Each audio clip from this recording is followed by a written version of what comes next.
আসসালামু আলাইকুম বন্ধুরা, কেমন আছেন আপনারা সবাই? আশা করি সবাই ভালো আছেন, আমিও ভালো আছি। আজকে আমি আপনাদের মাঝে নতুন একটা রেসিপি নিয়ে হাজির হলাম। আশা করি আপনাদের অনেক অনেক ভালো লাগবে। তো বন্ধুরা, এই যে দেখতে পারছেন সবজিটা, এই সবজিটা শীতকালে খুব বেশি ভালো লাগে। রুটি বা পরোটা বা ভাতের সঙ্গে খেতে অনেক মজা লাগে।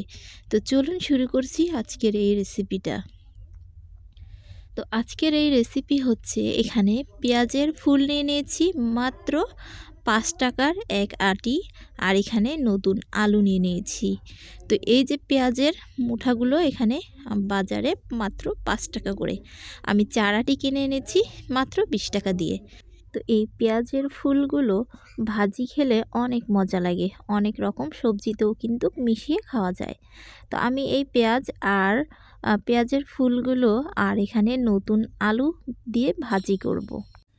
তো তার জন্য প্রথমে আমি এভাবে করে একটু ছোট ছোট করে আমি এখানে পেঁয়াজের ফুলগুলো কেটে নিয়ে নিচ্ছি। তো আপনারা দেখেই বুঝতে পারবেন যে আমি কিভাবে সাইজ দিয়ে কেটে নিচ্ছি। তো আপনারা চাইলে আরও ছোট ছোট করেও কেটে নিতে পারেন।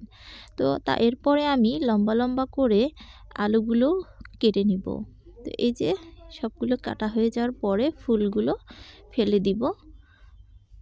এভাবে করে আমি এই পেঁয়াজের ফুলগুলো কেটে, তো এরপরে আমি সবগুলো পেঁয়াজের ফুল এভাবে করে ছোট ছোট করে কেটে নিলাম। তো কেটে নিয়ে নেওয়ার পরে এখানে আমি আলুগুলো চিকন চিকন করে, খুব বেশি চিকন করিনি, এভাবে করে কুটে নিয়েছি, যেহেতু নতুন আলু খুব তাড়াতাড়ি সিদ্ধ হয়ে যাবে। তো এগুলো ধুয়ে পরিষ্কার করে নিয়ে নিয়েছি আমি। তো পেঁয়াজের ফুলগুলো খেতে কিন্তু ভালো লাগে, একটু মিষ্টি মিষ্টি ভাব লাগে, আর একটু ঝাল ঝাল করে দিয়ে রান্না করলে কিন্তু অনেক মজা লাগে। আপনারা চাইলে এটা রুটি বা পরোটা বা গরম ভাতের সাথে কিন্তু খেতে পারেন, অনেক মজা লাগে।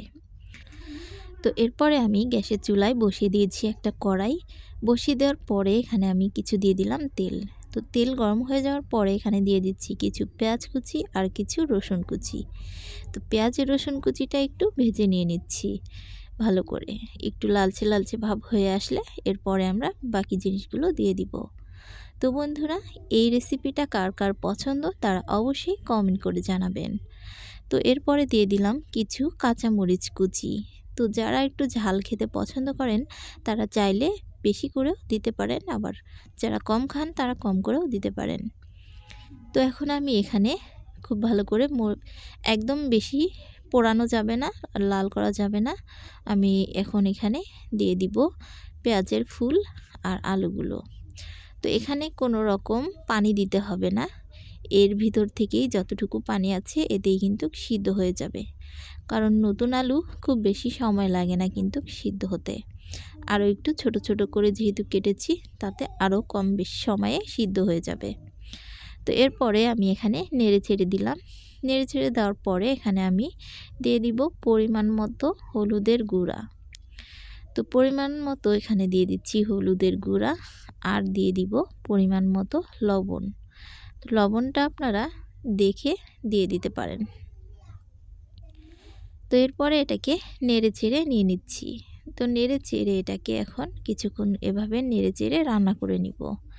তো এটাতে কোনো রকম পানি দিতে হবে না, কারণ এটা এভাবে যতটুকু এর থেকে পানি বের হবে এটুকুতেই এটা রান্না করা হয়ে যাবে। তো এরপরে আমি এখানে দুটো টমেটো কেটে দিয়ে দিচ্ছি। আপনারা চাইলে এর সাথে অন্য গাজর, সিম, অনেক রকমের সবজি দিয়ে কিন্তু রান্না করতে পারেন, কোনো অসুবিধা নেই। তো এই যে দেখুন আমার প্রায় সিদ্ধ হয়ে গেছে, নেড়ে চেড়ে রান্না করতে করতে রান্নাই হয়ে গেল।